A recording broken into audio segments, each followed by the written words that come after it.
नमस्कार. बाप मुख्यमंत्री, मुलगा उपमुख्यमंत्री आणि पत्नीला राज्यपाल करावं म्हटलं. एक दीड शाणा ट्रोल करतोय, याला हे कळत नाही. आमचं राज्य दक्षिणेतलं, त्यातल्या त्यात दोघं तिघं बाजूंनी समुद्रकिनारा, म्हणजे जागतिक व्यापाराचंही महत्त्वाचं ठिकाण. तसंच एका बाजूला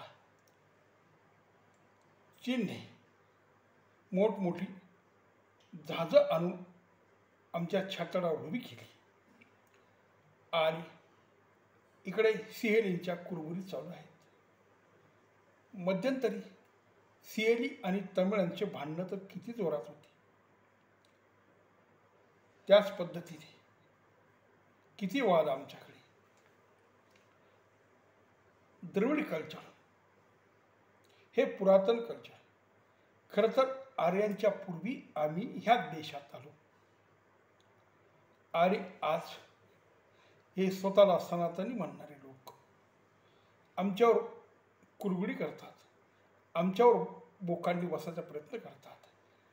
आमची भाषा तमिळ, तिला कमी दर्जा देऊन हे हिंदी आमच्यावर लादतात. अहो किती ताण, काय काय करायचं, काय काय बघायचं. लोकांची सेवा करायची म्हणजे साधी गोष्ट नव्हे. पूर्ण राज्य सांभाळायचं, विरोधक सांभाळायचे.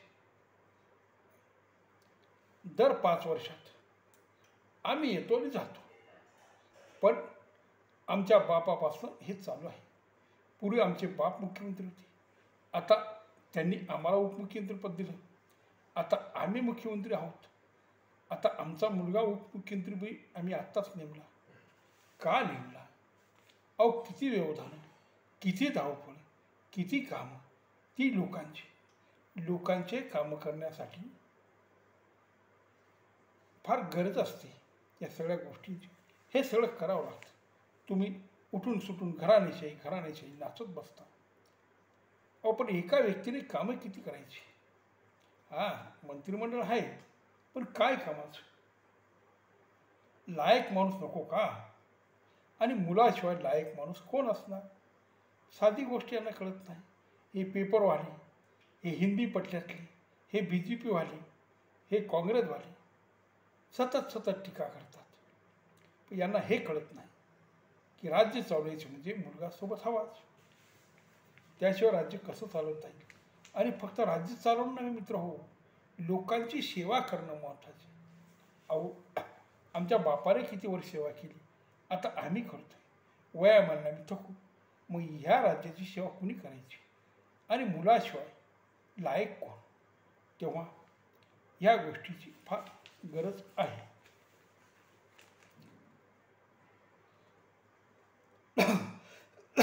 आता ही गोष्ट फक्त आम्हीच केली का? पंजाबचे मुख्यमंत्री प्रकाश सिंग बादल यांनी आपले पुत्र सुखविंदर सिंग यांना उपमुख्यमंत्रीपदी नेमलं. मग तसंच सगळीकडेच घडा, कुठे घराचा विषय नाही.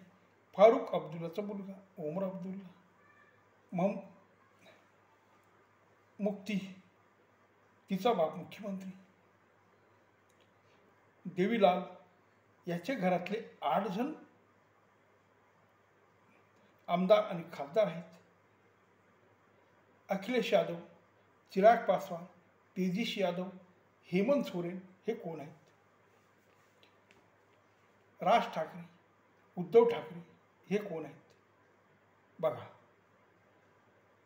असा सगळा प्रकार. पण तो चालतो, आम्ही मात्र चालत नाही. उठून सुटून आमच्या संस्कृतीला, आमच्या भाषेला कमी दर्जा द्यायचा, अपमानास्पद वागणूक द्यायची. मग आम्ही साधे नाही. आम्ही मध्ये सनातनवर शिंतोडे उडवत असतो. आम्ही सनातनला, आम्ही मच्छर,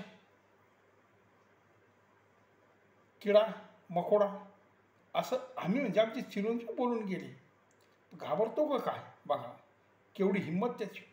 म्हणून तर त्याला उपमुख्यमंत्री दिलं. असा डेअरिंगबाज माणूसच राज्य चालवू शकतो. तेव्हा मित्रहो, आमचा नेहमी हिंदी पट्ट्याशी विरोध आहे आणि त्याचा बदला हे लोक अशा पद्धतीने घेतात. पण आम्ही मुळीच जुमानत नाही. आम्ही मुलालाच नव्हे, आम्ही अजून 2-5 वर्षात नातवाला सुद्धा उपमुख्यपद देऊ. का? जनतेची सेवासाठी.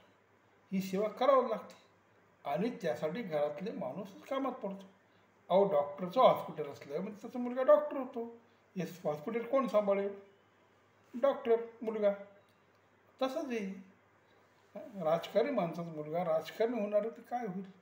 अधिकारी, शिपाई, पट्टेवाला, त्याच्यात काय दम आहे? इथं सगळं आहे. सुख आहे, आनंद आहे, चैन आहे आणि त्याच्यात केवढा आनंद आहे लोकांची सेवा करण्यात. मग लोकांची सेवा करण्यासाठी मुलाला पुढं आणावं लागतं. असंही मित्र पटलं तुम्हाला? पटलंच. कारण मी माणूसच तसा आहे. मी जे सांगतो ते सगळं जगजाहीर आहे. कारण घराणेशाही ही सगळ्या पक्षात आहे. तो BJP असो, काँग्रेस असो, तृणमूल असो, मायावती असो, समाजवादी असो, शिवसेना असो. मग आम्हीच काय गोडं मारलं हो? तेव्हा ट्रोल करताना जरा अभ्यास करून ट्रोल करावा. जगात काय चाललंय, जगात म्हणजे भारतात काय चाललंय हे महत्त्वाचे. जगाचं सोडा हो, आपल्याला आपलं राज्य सांभाळणं मुश्किल होऊन जातं, तर जगाचा काय विचार करायचा असं. तेव्हा मित्र हो, लक्षात ठेवा, कसं असतं हे पिढ्यानपिढ्या चाललेल्या गोष्टी या सांभाळून ठेवावा लागतो. हा आपल्या एक प्रकारे संस्कृतीचाच भाग आहे. आता सनातनवाल्यांना संस्कृती कळते, पण ही गोष्ट कळत नाही. कारण आपल्याकडे वंश परंपरागत बापाची इस्टेट मुलाला मिळते. मग राज्य काय? इस्टेटच की काय राव, समजलं? ओके, नमस्कार.